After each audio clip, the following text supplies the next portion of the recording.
She's writing something on one of my Post-its there. Then she turns around and puts it, and when I read it, it says, "Please say yes." So I said, "Gary, I think I just said yes." There are movie stars, and then there are men who seem to carry entire decades in their silence. Richard Gere was never just a leading man. He was the quiet heartbeat of romance on screen. The silver-haired idealist, the gentleman with a restless edge. Yet behind the polished charm and the iconic roles lived a man shaped not only by applause, but by women who altered the rhythm of his life. Some were sparks, some were storms. One or two might have been something more. At 76, Gere's reflections are not confessions, but acknowledgments of timing, of growth, of love that arrives and love that slips away. And perhaps number 5 and 6 reveals more than anyone expected, because memory, at this age, is never accidental. Number 1. Julia Roberts. In 1990, when Pretty Woman became more than a film, when it became a cultural memory, Richard Gere stood at a place in life where charm was expected of him. He had mastered composure. He understood the mechanics of romance on screen. Julia Roberts entered that world like something unscripted. She was luminous, instinctive, almost startlingly sincere. She did not perform joy, she radiated it. Julia embodied the spark, the kind of presence that unsettles a man who believes he already understands himself. Gere had known fame long enough to recognize its cost, the interviews that blur together, the admiration that feels impersonal, the quiet discipline required to remain centered. Julia was just stepping into that current. Her laughter was quick, her vulnerability arrived without calculation. She trusted feeling before analysis. On set, their difference created electricity. She leaned forward emotionally. He held ground. She played from the heart outward. He played from the mind inward. That contrast became the film's emotional architecture. In scenes together, you can see it. Her openness softening his restraint, his stillness deepening her spontaneity. It felt balanced because it was. Off camera, what existed was not tabloid drama, but recognition. He saw her ascent beginning. She saw in him a steadiness she did not yet need, but would later understand. Yet, timing writes its own rules.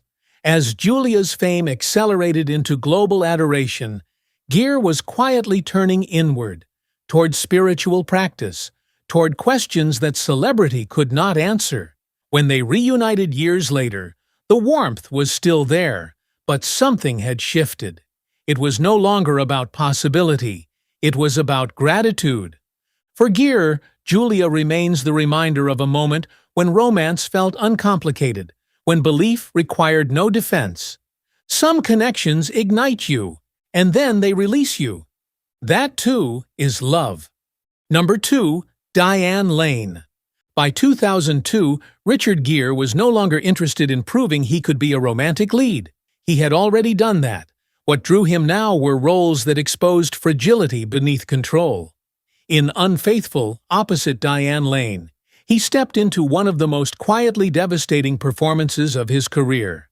Lane did not play emotion safely. She inhabited it. If Julia had been the spark, Diane was the mirror. Lane's presence carried depth, desire intertwined with uncertainty, strength shadowed by longing. She did not approach scenes with surface charm. She arrived with emotional risk. Gere responded not with volume, but with restraint so tight it almost trembled. His performance unfolded in pauses, in glances held too long, in the stillness of a man realizing something irreversible has happened. The intimacy required for that story demanded trust. Both were seasoned. Both understood that betrayal, in life or in fiction, is rarely explosive. It is quiet, it is slow, it is human.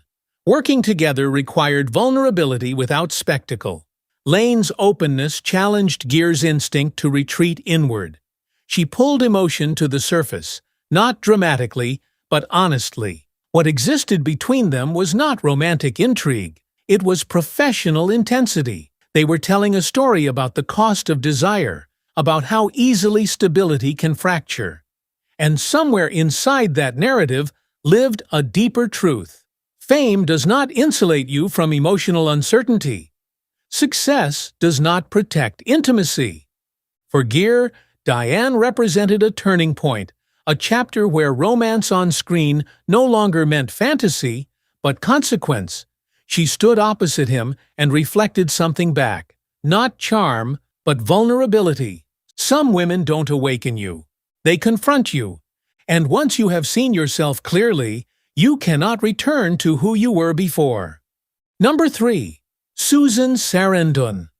In the mid-1970s, before silver hair and spiritual reflection, Richard Gere was still carving his identity in an industry that rewarded both beauty and bravado. It was during this formative period that he crossed paths with Susan Sarandon, a woman whose presence carried both intellect and conviction. She did not simply enter a room, she occupied it. If Diane had been the mirror, Susan was the fire. Sarandon brought belief into her art.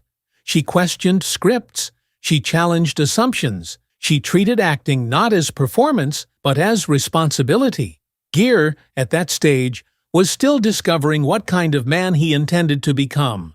On screen and off, he possessed quiet intensity, but he was searching.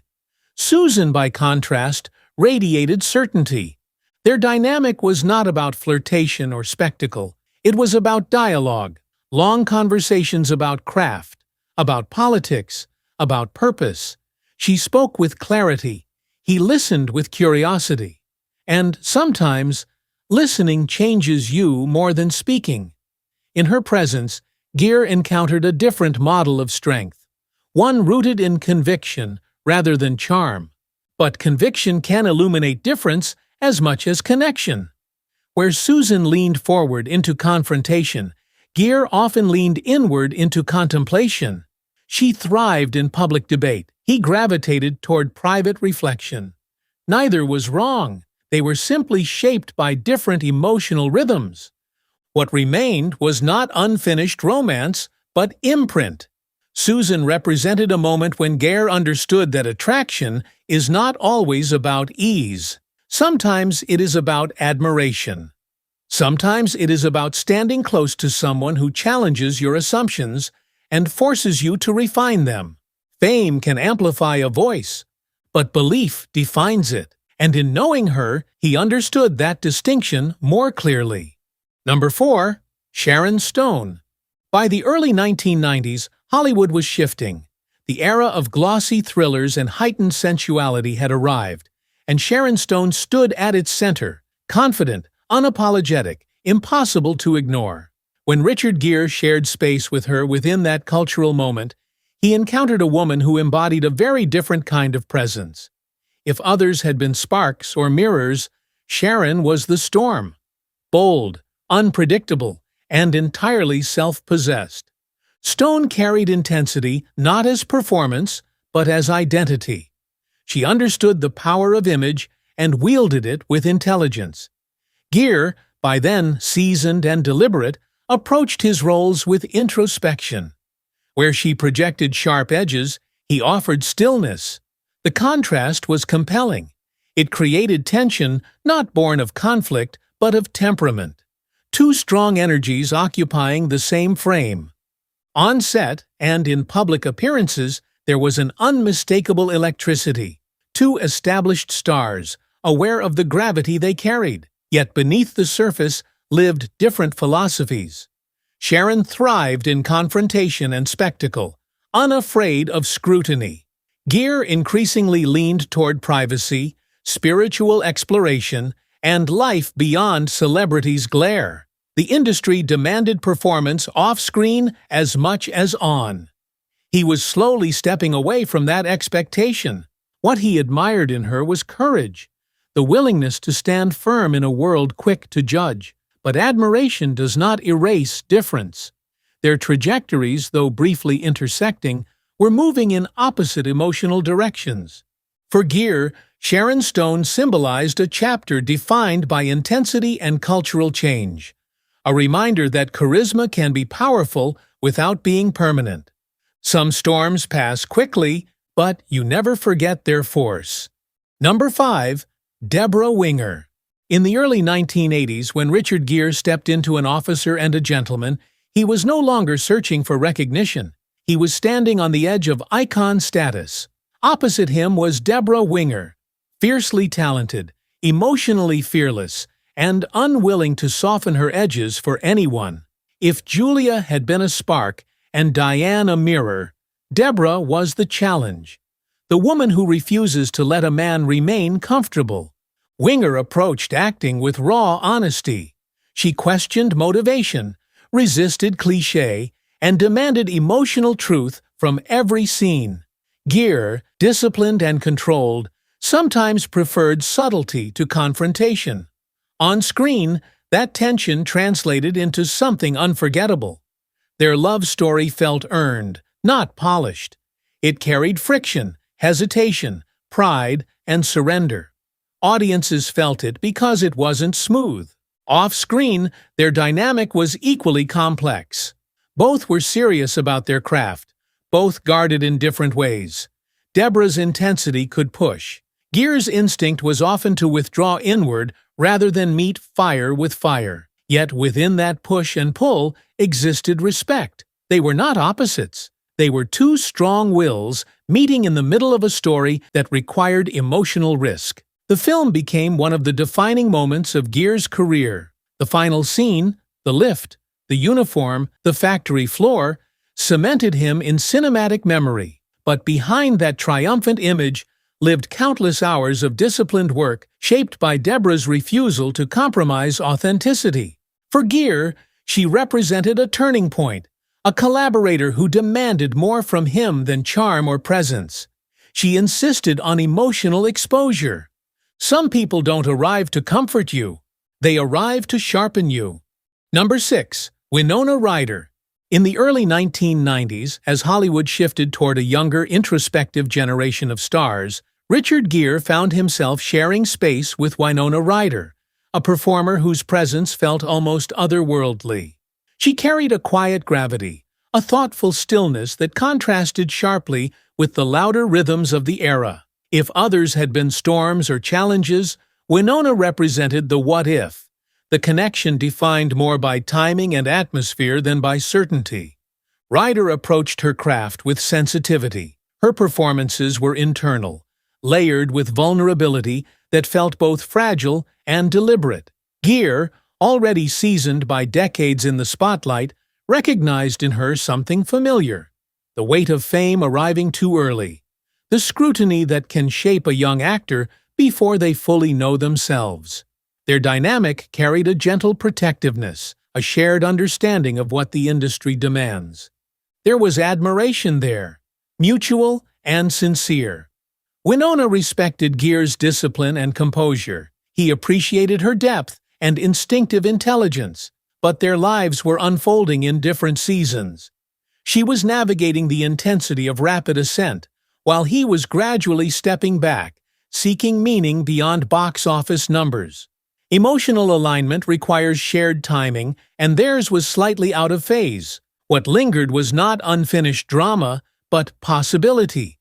Richard Gere's life, viewed from a distance, appears gilded by romance and cinematic triumph. Yet behind the tailored suits and iconic scenes stands a man shaped quietly by the women who met him in different seasons of becoming. The spark who lit a new chapter, the mirror who revealed vulnerability, the firebrand who sharpened conviction, the storm who embodied intensity, the challenge who demanded depth, the what-if that lingered in possibility. Each left something behind, an imprint not measured in headlines, but in growth. At 76, perhaps what matters most is not which love lasted, but which lessons endured. Which of these stories resonated with you?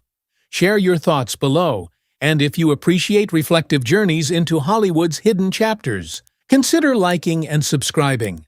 Some memories fade. The important ones never do.